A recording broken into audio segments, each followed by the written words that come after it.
The live TV, सच सबसे आगे। दोस्तों, इजराइल और फिलिस्तीन का जो युद्ध है वो बढ़ता ही जा रहा है, रुकने का थमने का नाम नहीं ले रहा है। लेकिन पहली बार दुनिया दो हिस्सों में बटी हुई है और ये मामला यूनाइटेड नेशन के अलग अलग जो असेंबलीज हैं उनमें जा पहुंचा है।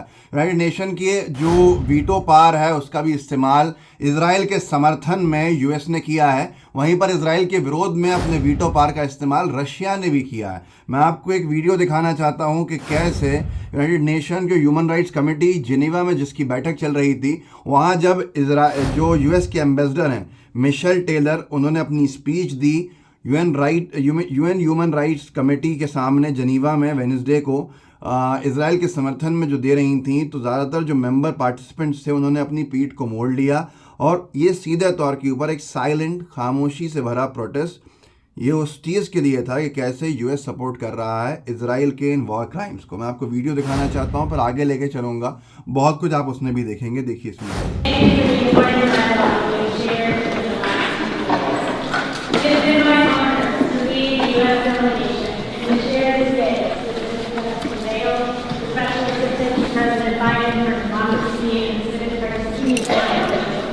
तो ये पैलेस्टीन हाइलाइट्स के ट्विटर हैंडल ने डाला, जो मैंने आपको दिखाया। बड़ा वीडियो है, आप चाहें तो जाके देख भी सकते हैं। पर बहुत सारी चीज़ें जो हैं वो हर दिन बढ़ती जा रही हैं। हर दिन इस पूरे युद्ध में अपडेट आता जा रहा है। गाज़ा पट्टी में ह्यूमैनिटेरियन एड जिसको ब्लॉक किया हुआ था इजराइल ने, कि कैसे भी ह्यूमैनिटेरियन एड जो है, जो मानवीय सहायता है, वो भी ना पहुंच पाए गाज़ा पट्टी में वहाँ के लोगों के लिए। उसके सामने जो बहुत से लोग तटस्थ बने हुए देख रहे हैं, वो भी निष्पक्ष ना होते हुए खामोश थे। लेकिन अब सुनने में आ रहा है कि उस रोक पर भी अब रोक लगा दी गई है और गाज़ा पट्टी में ह्यूमैनिटेरियन एड जा सकेगी। इजिप्ट की तरफ से कब जाएगी इसका पता नहीं है। रशिया ने यूएन रेजोल्यूशन जो हमास को लेकर, हमास को की निंदा करने के लिए यूनाइटेड नेशन में रेजोल्यूशन लाया गया था, जो इजराइल के समर्थन में था, कि जिस रेजोल्यूशन में हमास की निंदा करनी थी, उस रेजोल्यूशन के ऊपर वीटो पावर का इस्तेमाल करके उसे गिरा दिया है रशिया ने यूनाइटेड नेशन में। इसको मिडल ईस्ट ऑब्जर्वर करके एक मीडिया हाउस है, उसने लिखा है ट्विटर पे कि Russia usage it's veto against a UN resolution condemning Hamas.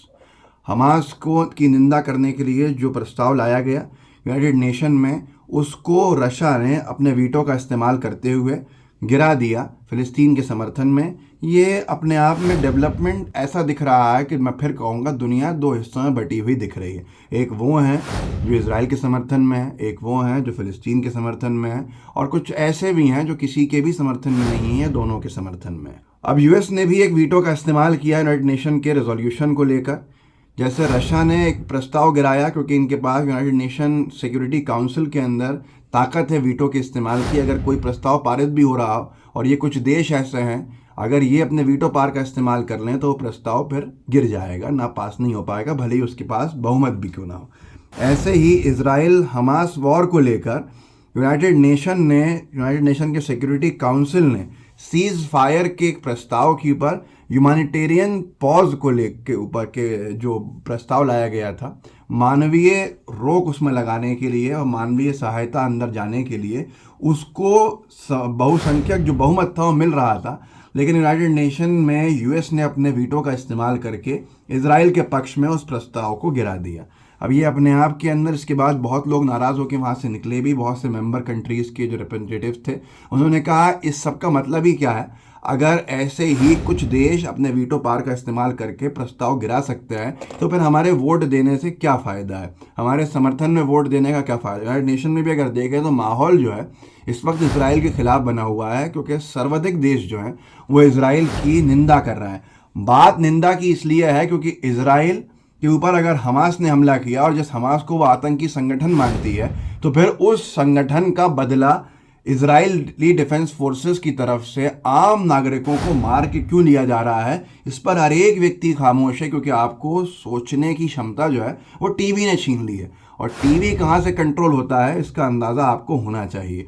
जबकि भले ही ये एक तरफ यूएस ने वीटो कर दिया ह्यूमैनिटेरियन एड और पॉज जो सीज फायर के मामले की बात थी, लेकिन यूनाइटेड स्टेट्स के प्रेसिडेंट जो हैं जो बाइडेन, उन्होंने इज़राइल को कहकर ये भी अखबारों में छपा है कि ह्यूमैनिटेरियन एड का जो ब्लॉकेट था उसको हटवाया भी है, कि इजिप्ट की तरफ से अब ह्यूमैनिटेरियन एड जो इजिप्ट की बॉर्डर पर रुकी हुई है वो अंदर जाएगी। इंडिया टुडे ने उसको लिखा है, Israel allows humanitarian aid to Gaza after US president Joe Biden's request. एक तरफ गिरा रहे हैं, एक तरफ हमलावर है इजराइल, और उस हमले को रोकने की प्रस्ताव को यूएस वीटो करता है, और उसके बाद यूएस और इजराइल फ़िलिस्तीन में ह्यूमैनिटेरियन एड को खोलने का ऐलान भी करते हैं।